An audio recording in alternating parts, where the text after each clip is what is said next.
Let's finally talk about some of the stuff that I learned in the second surah of the Quran, Al Baqarah. So something I noticed straight away, and it's a theme that is heavily repeated in this surah, is the idea that Allah is extremely forgiving and extremely merciful. And we see this really early on with Adam and Eve. So the story is very similar to that one that is portrayed in the Christian Bible. So this is from verse 35, and it says, "We cautioned, O Adam, live with your wife in paradise and eat as freely as you please, but do not approach this tree or else you will be wrongdoers." So similar storylines, don't eat the fruit from this tree. Satan comes along, and what does he do? He deceives them, he tricks them into eating. But Satan deceived them, leading them to their fall from the blissful state they were in. And we said, "Descend from the heavens to the earth as enemies of each other. You will find that on the earth a residence and provisions for your appointed stay." And then we get to the good bit. It says, "Then Adam was inspired with words of prayer by his Lord, so he accepted his repentance. Surely he is the acceptor of repentance, most merciful." Adam and Eve sinned. They sinned, they were sent down from heaven to go live in earth, but they sought forgiveness and Allah forgave them. So there is no concept of original sin. We don't inherit the sin of Adam and Eve.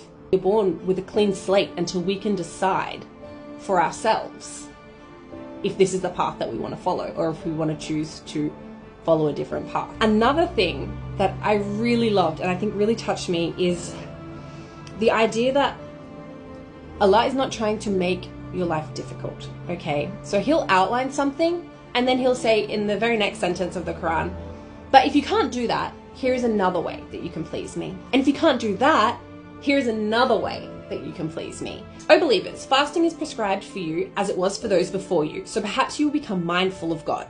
Fast a prescribed number of days, but whoever of you is ill or on a journey, then let them fast an equal number of days after Ramadan. For those of you who can only fast with extreme difficulty, compensation can be made by feeding a needy person for every day not fasted. So there are several options there. If you can't fast immediately, fast later. And if you can't fast at all, then you can feed a needy person. He has only forbidden you to eat carrion, blood, swine, and what is slaughtered in the name of any other than God. But if someone is compelled by necessity, neither driven by desire nor exceeding immediate need, they will not be sinful. Surely God is all-forgiving, most merciful. One last one. So this is about completing pilgrimage rituals. It's 196, and it says, "Complete the pilgrimage and minor pilgrimage for God. But if prevented from proceeding, then offer whatever sacrificial animals you can afford, and do not shave your heads until the sacrificial animal reaches its destination. But if any of you is ill or has a scalp ailment requiring shaving, then compensate by either fasting, charity, or a sacrificial offering. Whoever cannot afford that offering, let them fast 3 days during the pilgrimage and then 7 days after returning home." So he just keeps giving you options, right? Like, do this thing to please me. And if you can't do it or you're unable to do it right now, do it later. Or if you can't do it at all, do something else. Like, I'm giving you options. And I think this actually really ties into one of the last verses. I think it's actually the very last one. And it says, it is 286. "Allah does not require of any soul more than what it can afford."